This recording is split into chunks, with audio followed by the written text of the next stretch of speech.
going over your CSD form or class, school, and district form. That can be found linked onto your ILP1, the first big portion of induction you'll be working on this year.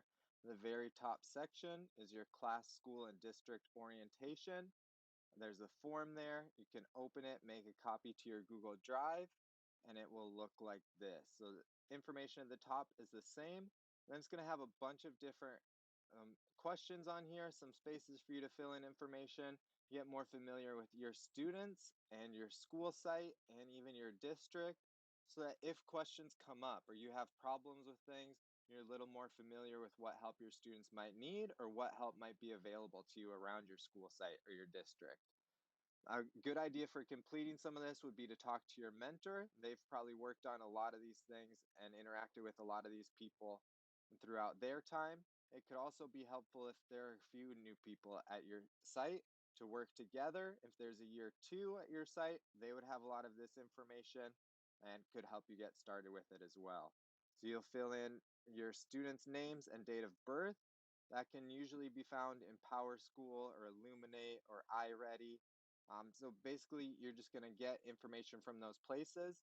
You'll want to save a copy as a PDF is probably best. Upload that to your Google Drive, and then you can put the link in here showing that. This is only available to people you've shared your Google Drive with. This is for the purposes of clearing your induction.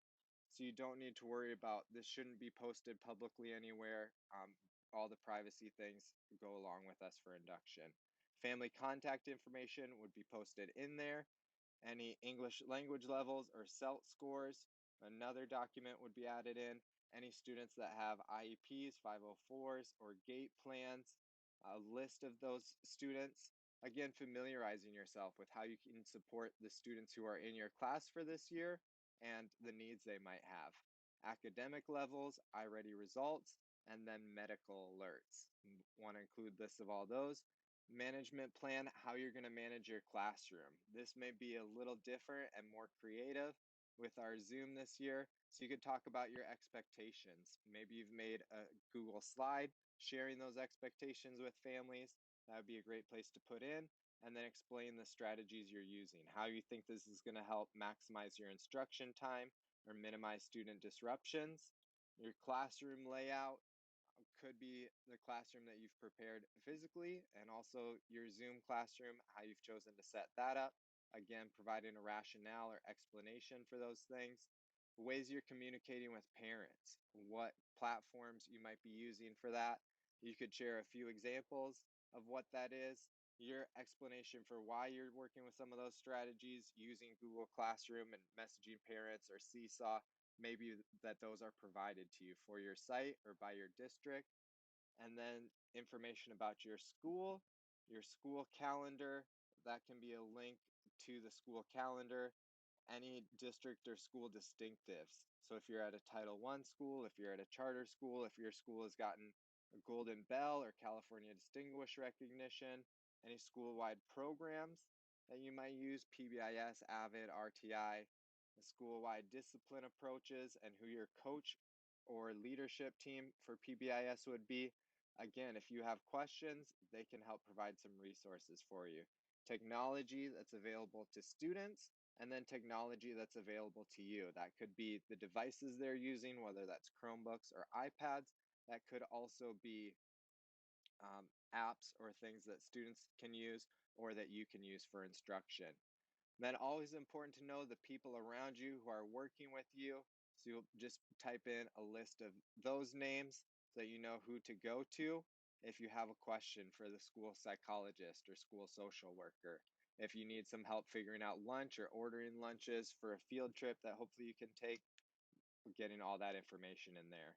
It's a very good idea as well to know important people around the district. So at least identifying their names. Most districts even have a picture of who that person is and the role that they have.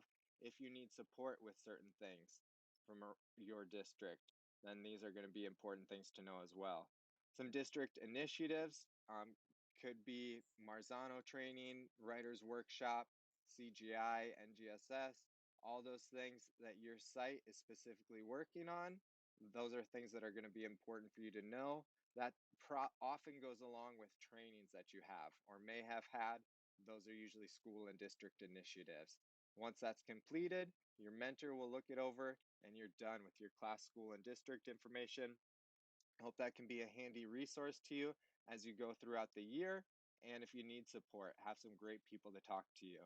I know even a few years into teaching, I finally reached out to my resource teacher about some behavior problems I was having, and she was a huge support. I wished I had gone to her a lot earlier and started asking questions, but she was an expert in that area and really gave me some great insight.